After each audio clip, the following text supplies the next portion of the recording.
Hello, music lovers. Welcome to the Tokn Music Podcast. My name is Justin Hsieh, co-founder and CEO of Tokn Music. And today we have a very special guest joining us, Stevie Flowers, artist and producer out of Pittsburgh, Pennsylvania.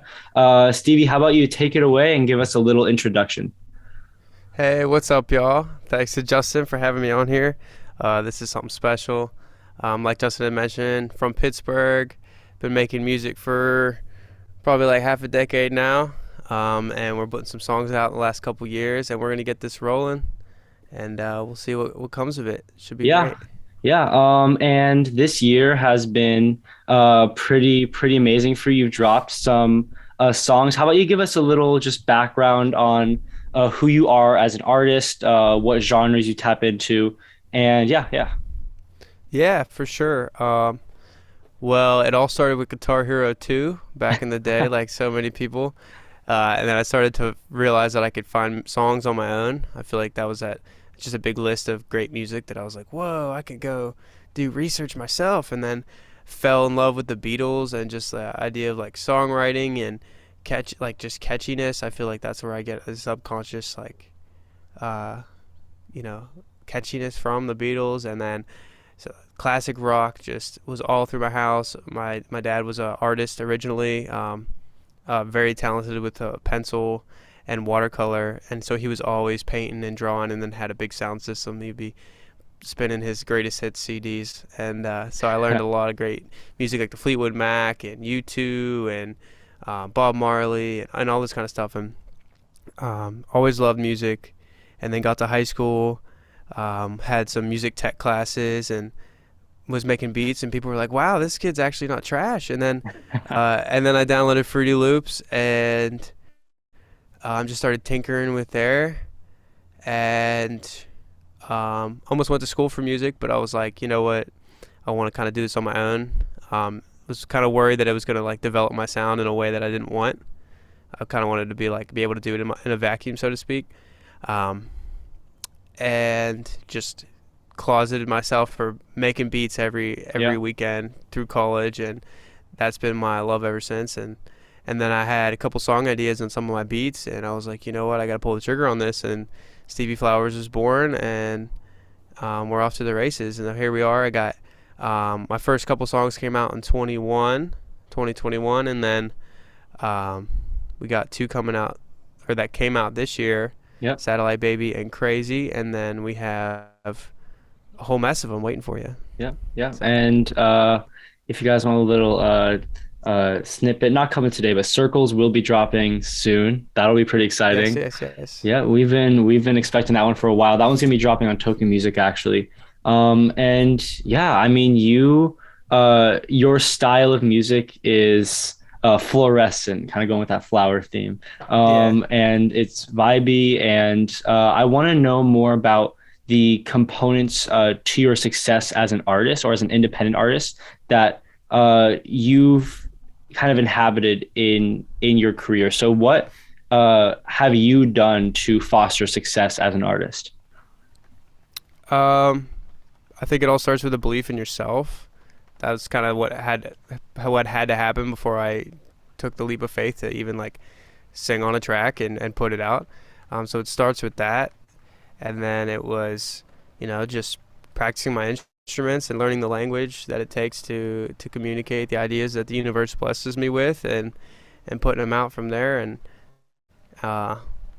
just keep loving the process, really. And then in terms of like what inspires the sound, I don't really know if that was part of the question, but I guess it's Go good for to it. know. Like, I love new wave rock of the 80s meets like the backpack rap of people like Chance the Rapper and Mac Miller, with also like the sentimentality of new indie pop like Rex Orange County and Gus Dapperton and Still Woozy and things like that, where I feel like it's really just about the songwriting and the honest expression comes first. I think that's kind of like what defines indie pop, really, is like just popular style songs that allow the artist to express themselves on a personal level, and that's Yeah. just where I like to sit. And as like an independent artist, you are pretty early starting off, and you've already seen some mild success as we've kind of progressed through like the year with you. For Um, sure. but how how important is it just looking at like the music industry as a whole for independent artists like yourself to tap into all alternative streams of revenue and start kind of building out other forms of revenue in the music industry because it seems right now like streaming isn't really holding it down for artists and what other streams of revenue will you recommend artists to like tap into? It takes so much effort and so much consumption of your time that like that becomes like your main skill. So you almost need to monetize that main skill of yours in multiple ways. And for me, it started with selling beats, and then I'm like, well, I can also make the songs and the beats, and you know, the streaming is great, and but it is marginal. And then you got to lean into merchandise and services like Patreon and Yeah. Token, where it's like you have fans being able to support you directly. I think is great. Like services like that close the gap between the artist and the fan and the support that they're bringing Yeah. is really important for sure. Yeah, and we're definitely going to dive more into like Token in like a little bit because that definitely kind of has played a big role on your career like up until now. But For just sure, like for with sure. like finishing up with like the lighter questions, how important is it for you to network in the industry? Because I've seen right now you just had your first show like a couple weeks ago. That was pretty huge, Yeah, and that was great. you've been talking to some more Pittsburgh artists and like joining these like live streams. So how important is it for independent artists to build connections and where should they be building their connections at? Yeah, I mean, I think that's kind of all we've got. It's like one of the branches of the things that we can do for no money. And I mean, it's amazing what you can get done with an Instagram DM. Yeah. And I don't want to say get done like it's a task. Like you need to come at that kind of thing with the mentality of like I'm here to make friends, and you should be making friends because odds are the people who are making the same music in your genre share very similar values to you, and like you should be coming at it from good intentions, and everything will fall into place. But like Instagram, local shows are huge. I mean, the just from doing one show, the amount of like handful of people that I met is gonna bring exponential growth around town. And um, yeah, I mean, besides, you can always join like discords of bigger artists in your genre. I think is a great idea too. Like it's all about building community, and you can always just start by joining the communities that are already somewhat established, slightly above you. You know what I Yeah. mean? Just a couple steps ahead of you, and there's great people everywhere. I mean, we're all just humans, so like, don't feel like just because they have a blue check and 10 times the followers as you that they can't just be nice Yeah. and hear you out. You know what I mean? Like, Yeah. don't sell yourself short. Yeah, because I found you through a live stream on Mm-hmm. that was Nate Traveler, right? Yeah, yeah, yeah, yeah. Shout out to Nate. He's a great guy. Yeah. And yeah, I think that's a great way to put it. Like, don't really like as a smaller artist, don't be afraid to shoot for the stars, really. Yeah. But especially if you have nothing because you have nothing to lose, you know. Yeah, yeah. And like you've been shooting for it, and this past year has kind of proven that that works. So kind of going more into uh token music and revenue in the music industry. Why did you join Token? Because we had a couple chats beforehand, but just kind of like diving into your psyche a little bit. What were like the factors leading into that?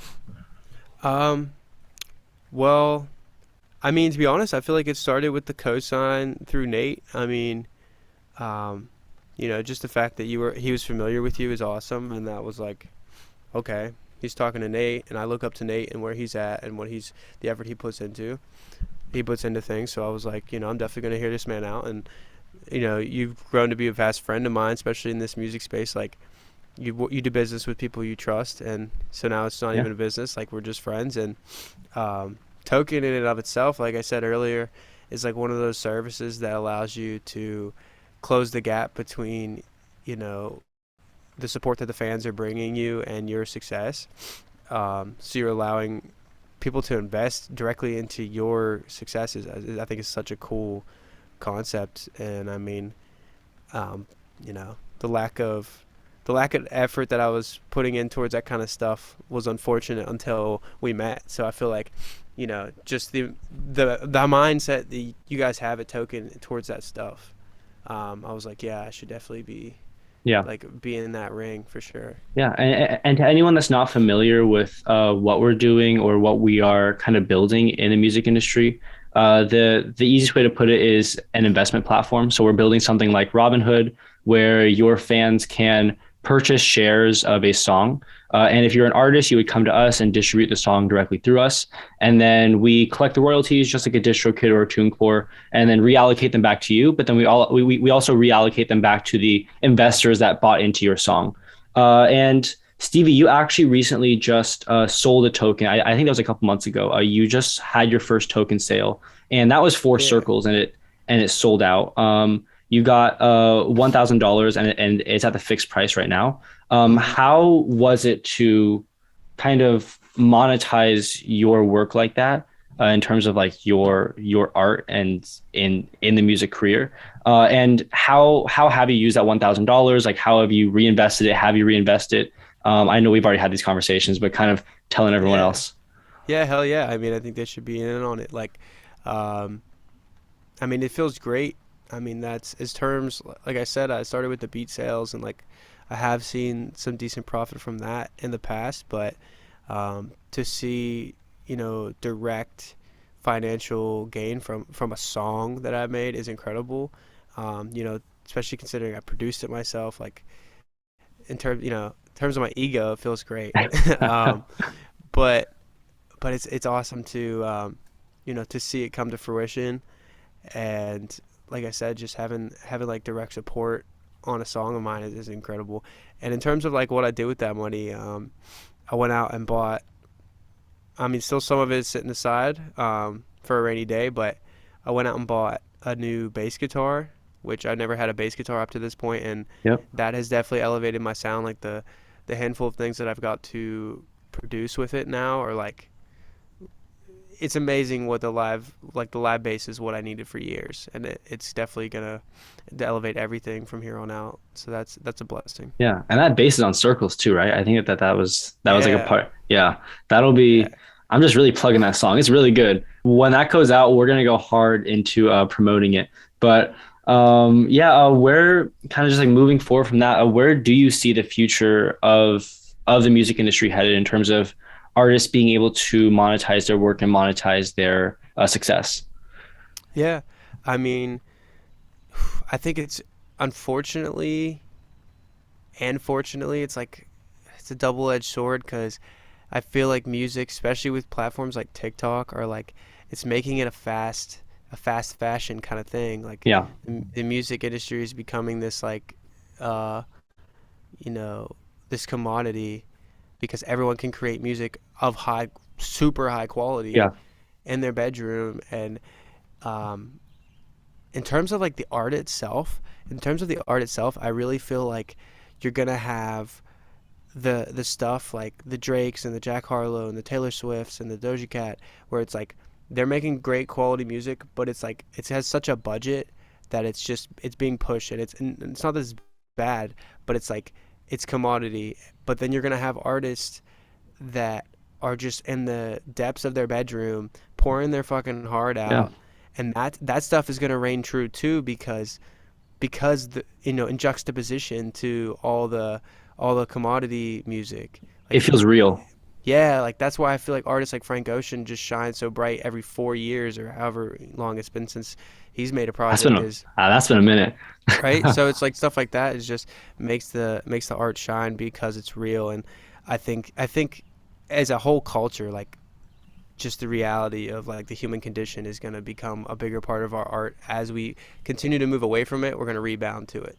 Yeah. Um, but in terms of like the business of the music, yeah, I mean, it comes down to just like monetizing it in many ways, and and really just connecting with your fans as closely as you can because um, there's there's a lot of artists out here. There's plenty of fans to go around too. It's not like Yeah.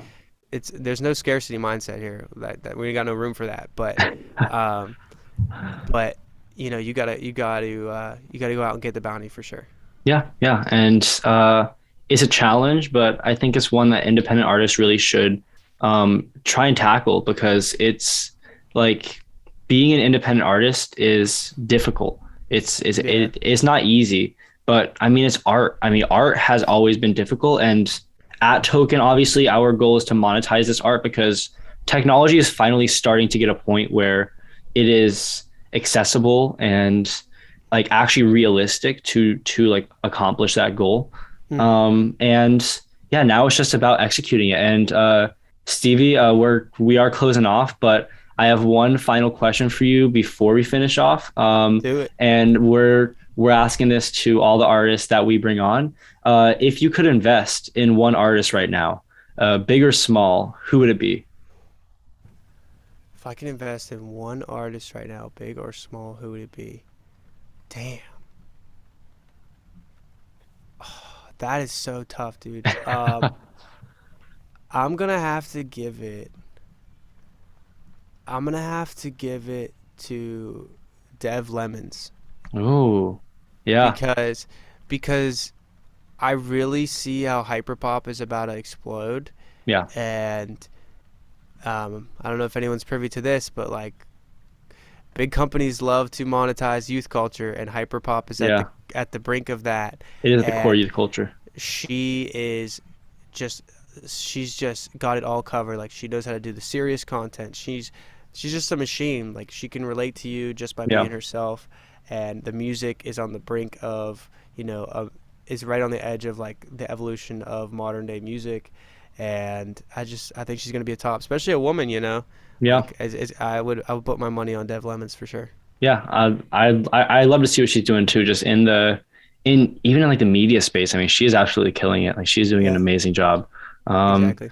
and yeah, I think just to close off, if you guys want to keep up to date, you can watch this podcast anywhere: YouTube, Apple, Spotify, and make sure to follow us on all of our social medias. Make sure to follow Stevie too. Yep, Stevie, yep. why don't you plug yourself real quick? Yeah, absolutely. You can find me at Stevie Picks Flowers on Instagram and TikTok, Stevie Flowers on YouTube. And if you're an artist like me and you're looking for some production, Stevie Flowers Beats Hit him up. is an extra YouTube account that I run. So hit me up, and like I was saying, my DMs are always open. So Yeah. I'll be happy to work with any of y'all.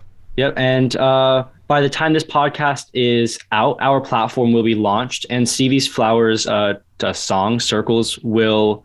By then, we're still figuring out the release date, but the token will definitely be out. So feel free to hop on OpenSea and purchase that as well.